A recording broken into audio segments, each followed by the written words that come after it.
He scrimmaged today.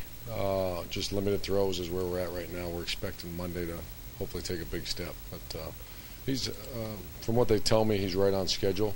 You know, you'd like to have him do a bit more, but he did scrimmage today, and attitude's great, so he'll be ready. Bill. First of all, how did the scrimmage go? And also, there were several position battles. All of them, linebacker and safety, the offensive line, talking about the one. How was it going? Pretty wide open question there. How did offensive line is pretty. Darryl Baldwin is a starting right tackle. Left tackle is Taylor Decker, and those guys are.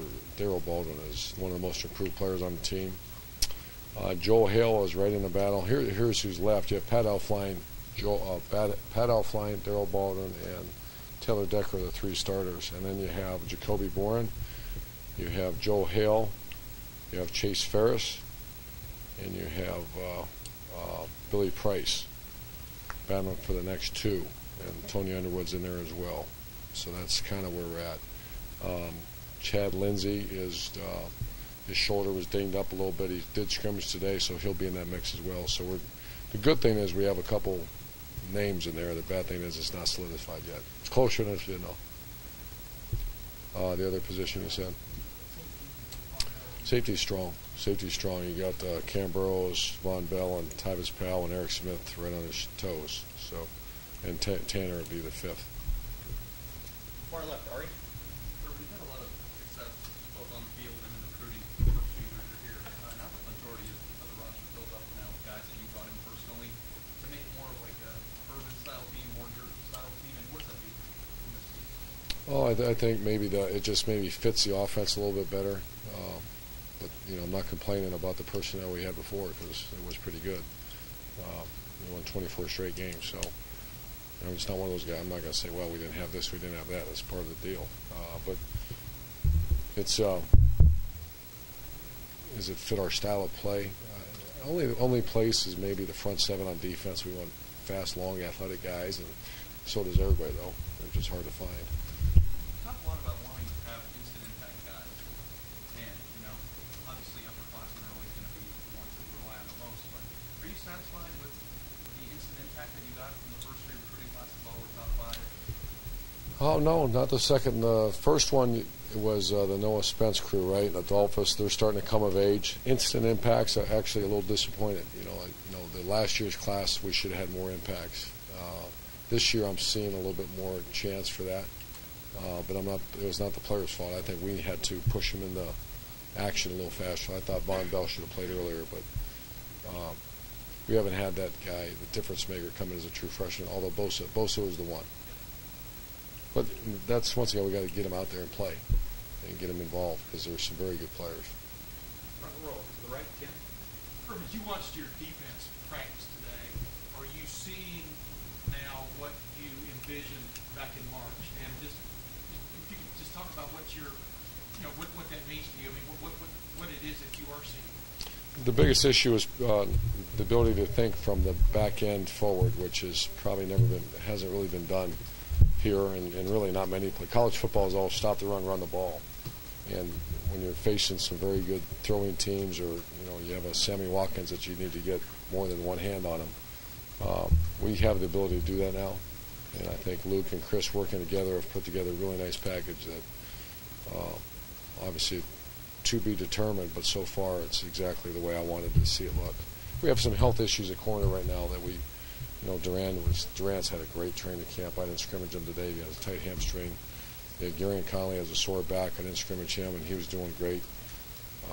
Marshawn Lattimore has a tight hamstring. He didn't go. So there's three guys right there, and then Armani's has some tight hamstrings. So we just got to get everybody fresh, and that's supposed to happen next week. Has anybody on that side, just in that group, jumped out at you, though? I mean, Duran Grant has stepped up in the safety play, but Duran Grant, the other corner, no one took the job yet. But Duran Grant has stepped up. He's playing like an all Big Ten corner. Front row, Todd. Just an update on the running back situation. Zeke been back in the rotation? Zeke's back in the rotation, just non-contact. The guy who had both Briante and Rod Smith have made every practice and done really well. I mean, they're doing good. And then you have number 4, Curtis Samuel. So I give credit to Briante and Rod Smith. They've been every day. They've showed up and they've worked their tails off. So they're in the mix. Samuel's got a little bit of a wall. No, Still, he's still no, he's good. Back left, Matt. Decision you talked about where you at in this stage of evaluation coming off of next week, and when you feel like you got to figure out where we're at. I think we're all just kind of a little punch drunk right now. I'm not really quite understand what you asked me. So I've been living in a hotel for 2 weeks, and you're asking me something about positions or something. So I think we're okay. In terms of, I'm sorry, in terms of, I'm screwed up. No, I'm screwed up. Getting ready to make the team stuff came out of the scrimmage. Where are you? Do you have a time frame in your mind? Like, Yeah, we're 2 weeks out. We're 2 weeks out. We're on schedule. You know, we're going through the camp blues, the camp. You know, it's a hard time, right? It's the dog days or whatever you call it, the hard knocks, and that's what's going on right now. So the good thing is we've had minimal ending injuries. The negative is that there's no consistency because of nagging injuries. So that's the only dilemma that I'm facing right now. Everybody else is Tommy Shutt's the most improved player in Ohio State right now, and has done a really, really good job. So, I mean, you started seeing people like that step up, along with Darryl Baldwin. I put those two that, you know, just they were non-factors a year ago, and now they're going to be deep into the mix offensively and defensively. So those are the little things that, you know, that you need to see in camp, and we are seeing. I'm probably not giving you enough because I'm not really thinking much about it right now. Far right here, Austin. Or when you have a player like Noah facing a suspension to start the season, do you continue to leave a player in that, leave him out there with ones throughout camp, or do you need to pull him out, see somebody else, and then get ready for the game? Stevie Miller, Rashad Frazier are the two that will fill his spot at this point. Jalen Holmes is really making a push right now. When we go Navy period, which we've been going pretty much every day, he actually is on the scout team. And so we do keep him training with the one defense, though. It's just not in the Navy period. And then obviously we have Virginia Tech. He won't play that one either. Is that pretty consistent? You've always done that throughout your career, that guys not going to play those periods? Yeah, you got to keep them engaged. And, you know, last year we had a couple, and unfortunately, so yeah, you got to keep them engaged and practice them. Not normally do you put them with the ones. And Noah's not getting ready for the first game. Noah's not with the ones. Middle row, second. John. Coach, last week when we were here, you mentioned that this was the toughest week of the year, that you would have a field for you at the end of this week. It's gone by. How do you feel? I feel good. I like our players. Just the nagging injuries, but I knew that. But they're fighting through it. There's been no issues as far as any within the team issues. You know, no chemistry issues, alignment issues, and it's actually been very positive in that regard. We've had great weather. You know, sometimes you wish you get a little more heat, but it's been great practice weather, great demeanors, and we're not going to practice tomorrow. They deserve that. They've earned that. Front row left, Doug. Urban, you seem to have a couple positions where you have a lot of possibility options. What's it like as you maybe wait for a guy to step up and seize that position, whether it's on the line or maybe a receiver? I think it's one of the best parts of coaching to see Nick Vanette right now, because Jeff's still getting through his foot injury. He's been on a limited role, and to see him step up and really take I mean, he's going to play this year. To see J.T. Barnett, his move slightly ahead of Cardell in the quarterback derby, and that's because of his opportunities. To see Curtis Samuel and the other two backs, and I tell our guys right now, it's a street fight for the ball. You know, don't have a bad day, because that's a couple carries or that's a couple pass receptions away. Mike Thomas and Corey Smith have really seized an opportunity. Devin Smith has a tight hamstring, has missed the last 2 days, and he'll be back on Monday. And so I'm seeing guys, and you hope you get to the point where that's when you know you have a decent program, when someone, we say, drops a rifle, someone's got to go. And that's the positive about all this. The negative is, once again, the continuity and consistency. You feel better about the backup quarterback in the field than you did a week ago? Oh, yeah. JT?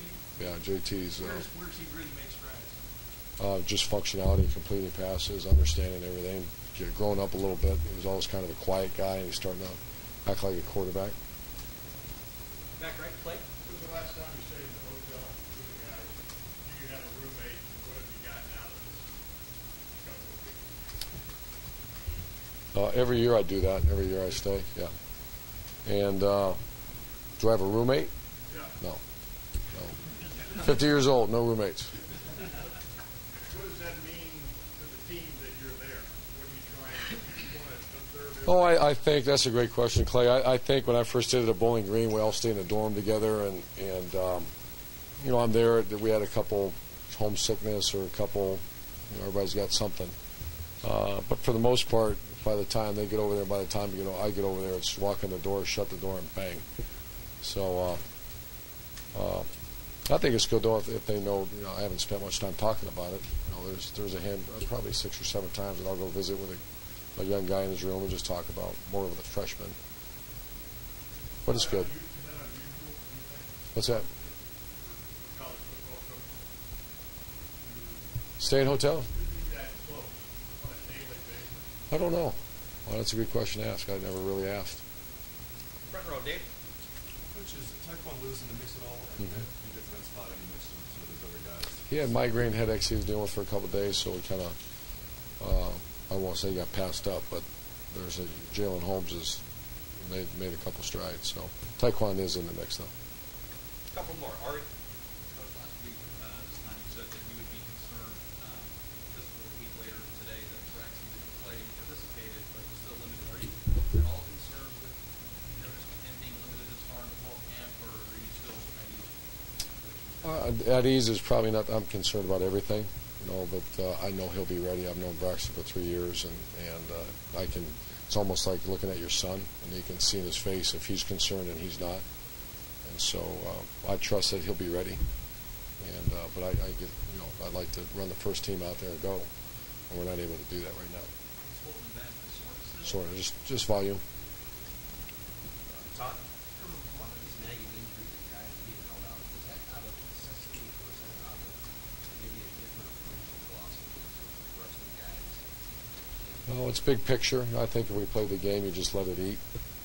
And obviously, with this time of year, you still have 2 weeks left.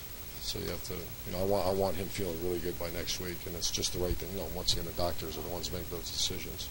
Every once in a while, we'll hold someone out, like today, Durant Grant probably could have went, but there reaches a point where he's gone. Is any of that a result of No, we've always done that. Last question. Bill. You and others have been very complimentary about the other day. Now it's going to be young guys and veterans. How difficult is that challenge for him, and how He acts like a captain. I mean, I'm really impressed with his leadership skills. I really give credit to Jack Mehort and Lindsay and those guys, that room, and his coach Warner. I mean, he acts like a grown man. When he first got here, he had that look in his eye like, what is this? And now that's a product of a culture, and that's very obvious when he goes spend time around his linemen.